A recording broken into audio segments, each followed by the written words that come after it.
Massive wildfires have devastated Australia, and the country will never be the same.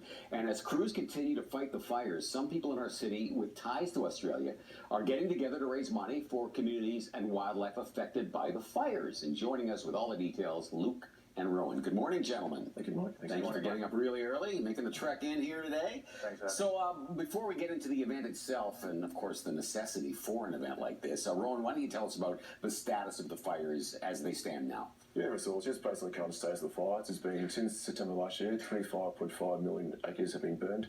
That's roughly the size of South Korea, 12 times the size of the Amazon fires. So there's 3 states in effect, New South Wales, Victoria, South Australia. There's been 2,500 homes been lost, roughly 1 billion animals, and roughly 1/3 of the population of quails in New South Wales. There's roughly 3,000 firefighters on the ground fighting fires, and most of them are actually volunteers that left their homes and families.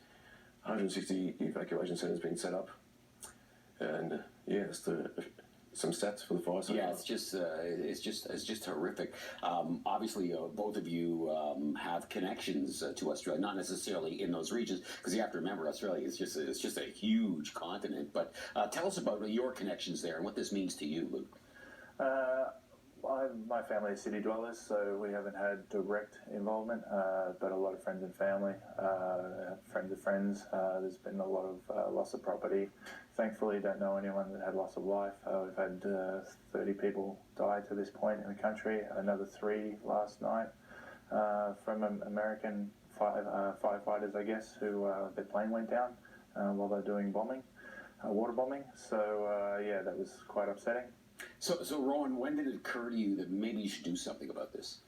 I think more so, it's like in Australia, bushfires always happen, but to really home would have been seeing those big bushfire tornado flames. Are like, geez, this is fitting, and this is a really event. And probably in the new year, we thought we should do something, and I think it would come to the idea of having a fundraiser on Australia Day. So tell us about the fundraiser itself. What's involved? We've got a license for a 50-50. We're doing a silent auction. The silent auction has been a huge success. We've had great response, and that really warms your heart to have such sense and feeling from people so far away from the tragedy. Just about everyone we've spoken to has offered to help out. 5 minutes after I decided I was going to do this and sent the email out, we had a response from one of our guys, Gutter Russ, who does gutters, and just signed on gold sponsorship straight away.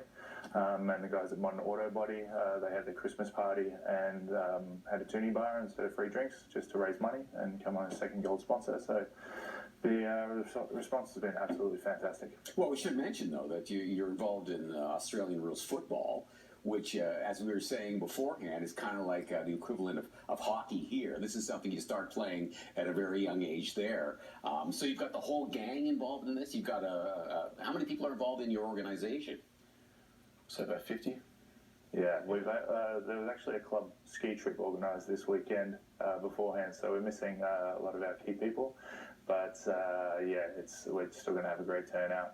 We're hoping a lot of people can come down. There's actually another fundraiser on at Drunken Ox Sober Cat on the same day. They're doing 3-course meal, and so we've been working in conjunction with them, trying to make sure that we can maximise our output for the day. Okay, well, thank you so much for coming in. We wish you the best of luck. Any goals with respect to how much money you hope to raise? 15 to 20 would be nice. We'll see how we go. Okay, all right. If you see a Salvation Army bucket out on a bar when you're out this weekend, yeah, throw some coin in. Good. Okay, well, thank you so much. Good luck with the event. The Australian Bushfire Fundraiser is a Sunday, January 26th. It's at the Pint downtown. If you need some more information, you can head to that website, yegfooty.com.